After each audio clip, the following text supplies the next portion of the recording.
Assalamualaikum warahmatullahi wabarakatuh.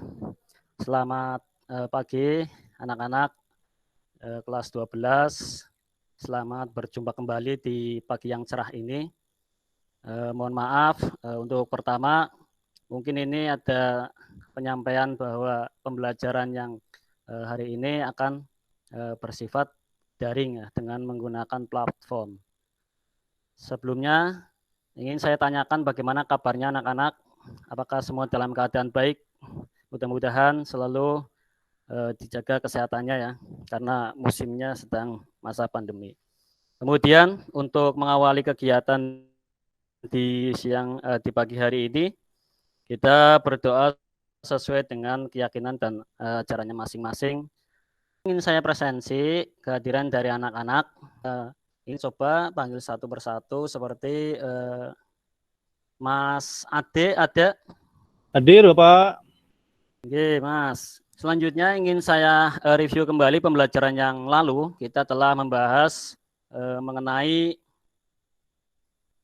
pembelajaran di sistem bahan bakar konvensional, yaitu sistem bahan bakar dengan menggunakan sistem masih dalam keadaan manual atau karburator, di mana pembakarannya itu dialirkan dengan menggunakan nanti yang langsung dari tangki diturunkan menggunakan gaya gravitasi ataupun dengan menggunakan hisapan ya. Kemudian ingin saya sebutkan di sini untuk pertemuan kali ini kita akan membahas mengenai sistem bahan bakar injeksi.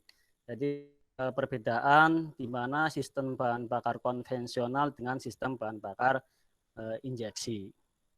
Adapun untuk kegiatan hari ini, tujuan pembelajarannya yang pertama adalah kita akan bisa mengetahui komponen utama dan fungsi pada setiap komponen di sistem bahan bakar injeksi. Kemudian bisa menjelaskan gangguan yang terjadi pada sistem bahan bakar di metode yang akan kita pelajari untuk pembelajaran hari ini adalah dengan menggunakan media daring, ya, dengan menggunakan Google Meet ya, untuk tatap wajahnya. Kemudian untuk Google Classroom untuk kegiatan tes-tesnya seperti tes formatif dan tes urean. Nanti di situ ada dengan pengamatan video yang sudah saya kasihkan ke sana. Kemudian bisa juga dengan menggunakan media diskusi yang lainnya seperti WA, ya, WA Group itu bisa dijadikan sebagai media untuk berdiskusi. Kemudian nanti saya sarankan juga untuk kalian karena masa pandemi ini masih ada, jadi nanti mohon untuk bisa menjaga kesehatannya, melakukan protokol kesehatan 3M, memakai masker, kemudian mencuci tangan, jaga jarak dan sebagainya. Ya. Kita masuk ke materi. Sebelum kita jauh mengenal tentang sistem bahan bakar injeksi, kita perlu mengenal injeksinya terlebih dahulu. Di dalamnya itu ada apa saja. Ya, ini saya tampilkan. Nah, ini di sini saya juga mencoba untuk menampilkan tayangan videonya. Nanti bisa kalian amati ya. Kulit akan merasakan panas dan tenggorokan terasa haus. Perasaan ini terkirim ke otak melalui syaraf. Agar rasa haus hilang, otak mengirim sinyal ke tangan untuk membuka keran dan meminum air. Ya baik anak-anak, setelah kita amati video yang tadi diputar, kemudian ingin saya menanyakan, ya, setelah kalian mengamati video tersebut dengan pembelajaran yang kemarin kita pelajari, apa perbedaan antara sistem bahan bakar injeksi dengan sistem bahan bakar konvensional? Ada yang mau menjawab silakan. Mungkin Mas Ade ya, barangkali mau menjawab silakan. Jadi Bapak, ya dari tampilan tadi Bapak yang sudah sampaikan, saya bisa mengambil kesimpulan bahwa kalau untuk sistem konvensional itu menggunakan sistem gravitasi Bapak. Jadi ketinggian, sedangkan pada sistem injeksi itu membutuhkan tekanan, yaitu menggunakan pompa bahan bakar Bapak. Terima kasih. Terima kasih Mas Ade atas jawabannya yang sangat luar biasa.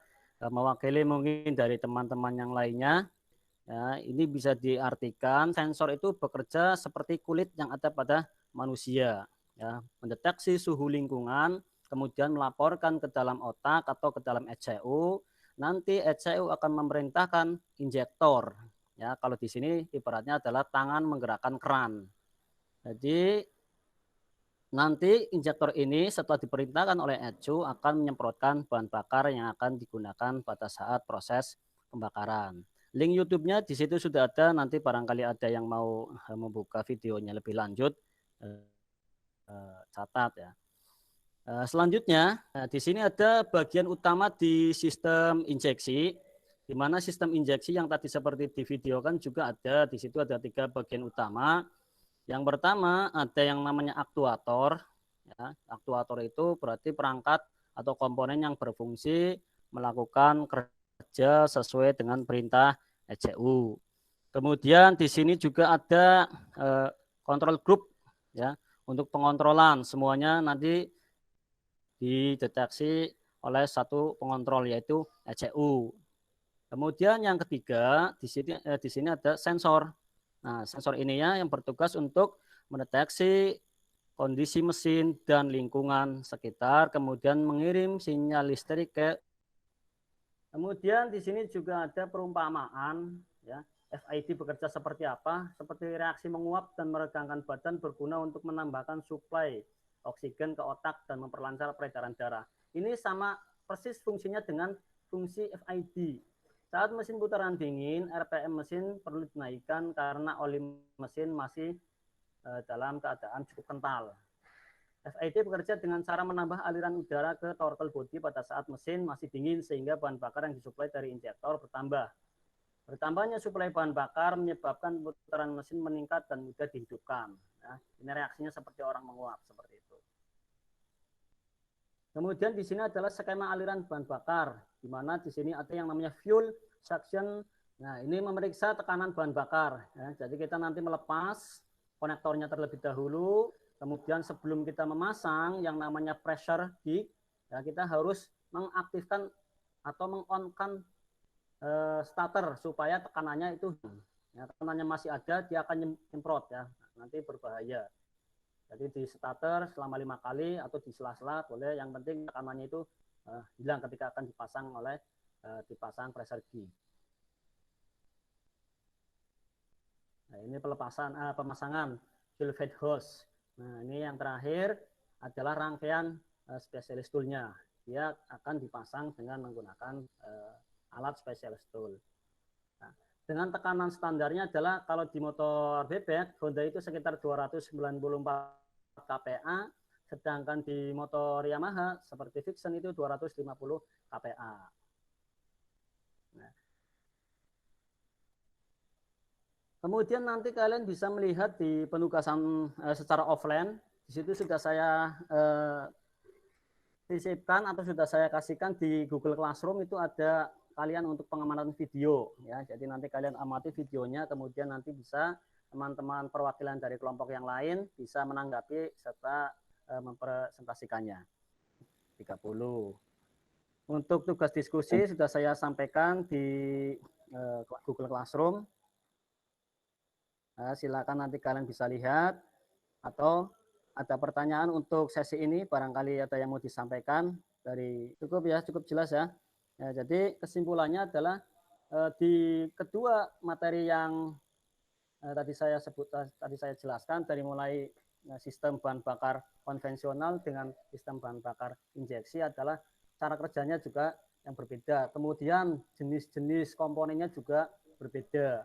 Kalau di konvensional itu murni aliran dari atas, ya, tapi kalau di injeksi itu disemprotkan.